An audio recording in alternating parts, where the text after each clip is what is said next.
Magandang araw sa inyong lahat. Ako si Jocelyn at ngayon ay pag-uusapan natin ang pagkakaiba o difference ng isang US citizen sa isang green card holder or permanent legal resident pagdating sa rights, privileges at opportunities.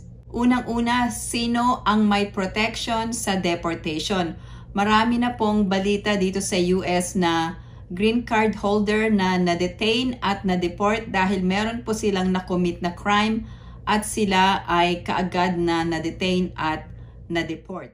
Hindi lang illegal immigrants ang priority for deportation, pati na rin ang mga green card holders na merong mga criminal conviction. Isa pang priority ay ang denaturalization sa mga US citizens. So isa na ito sa mga civil division enforcement priorities ng Department of Justice. Pwedeng ma-revoke ang US citizenship kapag ang naturalization ay illegally procured or procured naturalization by concealment of a material fact or by willful misrepresentation. May mga bagong grounds for denaturalization. Nang ma-elect si President Donald J. Trump, inisyu niya ang isang executive order at ito ay ang Protecting the American People Against Invasion. Sa executive order na ito ay merong expanded deportation grounds for green card holders. So mas mahigpit na po ang mga rules pagdating sa mga green card holders dito sa Amerika. At titignan po ang iyong mga conviction or criminal conviction at pwede kang ma-deport kung ikaw ay ma-convict sa isang tinatawag na crime of moral turpitude or an aggravated felony. So either of these two ay pwede kang ma-deport.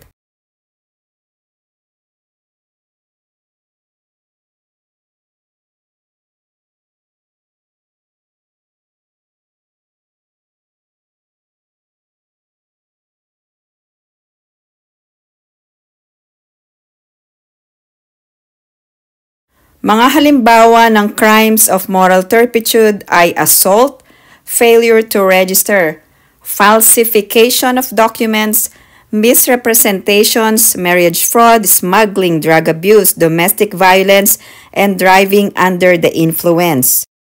Yung crime of moral turpitude po ay kung nakomit ito during the first 5 years after admission to the US or kung dalawa or more na krimen of moral turpitude are committed. Kahit ang crime ay hindi kasama sa the same na criminal conduct, anytime after admission ay pwede pong maging dahilan para sa deportation. So karamihan po ng green card holder na nandito sa Amerika, ang mga deportable offense ay andito po sa tinatawag na crime of moral turpitude. Ang pangalawa pong crime na pwede pong reason for deportation ay ang tinatawag na aggravated felonies, which is different from criminal law. So, ibig sabihin po, may mga ibang offenses po katulad ng murder, rape, theft or violent crimes, drug or firearms trafficking, sexual abuse of a minor, child pornography, money laundering, or tax evasion involving more than 10,000, espionage, sabotage, treason, perjury, or terrorism. Kung ikaw ay isang US citizen, meron ka bang protection sa deportation? Ang sagot po ay meron pong protection from deportation. Ang mga US citizen po ay hindi po pwedeng ma-deport unless ang pagkakuha sa citizenship ay obtained by fraud. So, yun po ang instance ng pagde-deport sa isang US citizen. The message is clear.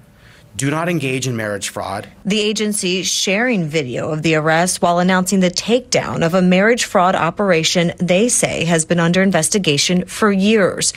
Coined Operation Bargain Brides, investigators announced indictments against 4 ringleaders, all U.S. citizens who were taken into custody last month. Individuals who recruited, enticed, and groomed U.S. citizens, encouraged them to enter into fake relationships and fraudulent marriages, and submitted false representations to USCIS to unlawfully obtain immigration benefits. To date, USCIS has denied over 100 petitions or applications filed by or for the benefit of these foreign nationals. This is not a victimless crime. Marriage fraud compromises the integrity of our immigration system, it diverts critical resources, and it erodes public trust. Ang isang US citizen ay protected sa deportation unless kung ang pagkakakuha ng iyong US citizenship ay obtained by fraud. Yun po ay isang instance. Ang isang green card holder ay mas malaki ang risk na ma-deport dahil sa mga tinatawag na deportable offenses. Ang pangalawang difference ay ang isang US citizen ay pwedeng magkaroon ng isang US passport at pwede kang mag-travel outside of the US. Kung ikaw ay isang US citizen, pwede kang tumira sa US or outside the US. Kung ikaw naman ay isang permanent resident, meron kang limitation kung ikaw ay magta-travel outside of the US at hindi ka pwedeng magstay abroad for more than 1 year dahil mako-consider na iyon na isang abandonment ng iyong legal permanent residency. Pangatlong difference or pagkakaiba, ang isang US citizen ay pwedeng bumoto sa federal elections. Kung ikaw ay isang permanent resident, hindi ka pwedeng bumoto or hindi mo pwedeng ma-exercise ang iyong right to vote. Isa pa ay ang pag-hold ng public office. Ang isang green card holder ay hindi pwedeng mag-hold ng public office, pero ang US citizen ay pwede. Pang-apat, mas maraming opportunities ang isang US citizen kesa sa isang green card holder pagdating sa employment purposes. Although pwede kang makakuha ng trabaho bilang isang legal permanent resident, ang mga US citizen ay pwedeng makakuha ng certain job opportunities dahil sa pagiging isang US citizen. Panglima, kung ikaw ay isang US citizen, pwede mong matulungan ang iyong pamilya na mag-migrate dito sa Amerika kesa sa isang legal permanent resident. Isa pang advantage ng pagiging isang US citizen ay mas mabilis po ang processing time kung i-sponsor ang spouse or unmarried children at married children. Mas mabilis po ang processing kesa sa green card holder.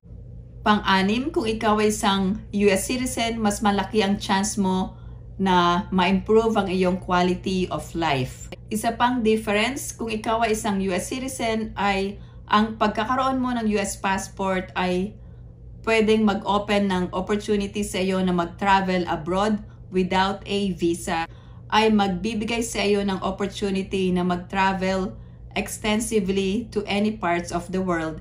And then, hindi mo na kailangan ng visa sa ibang mga countries. Pero kung ikaw ay isang legal permanent resident, kakailanganin mo ng isang visa para makapag-travel sa ibang countries or sa ibang bansa. Kung ikaw ay isang US citizen, mas culturally ingrained ka dito sa Amerika dahil nasa-celebrate mo ang pagiging isang US citizen. Kung ikaw ay isang US citizen, mas naipapakita mo ang patriotism sa US dahil ikaw ay isang US citizen na kesa sa isang permanent resident. Kung marami ka pang alam na opportunities, rights, and privileges ng isang US citizen, paki-share lang po sa comments section below. Salamat po sa pagsubaybay sa aking YouTube channel. And if you haven't liked this video, paki-like po. At kung hindi pa kayo nakakapag-subscribe, pa-subscribe naman sa aking YouTube channel. I hope everyone is staying safe and have a great day.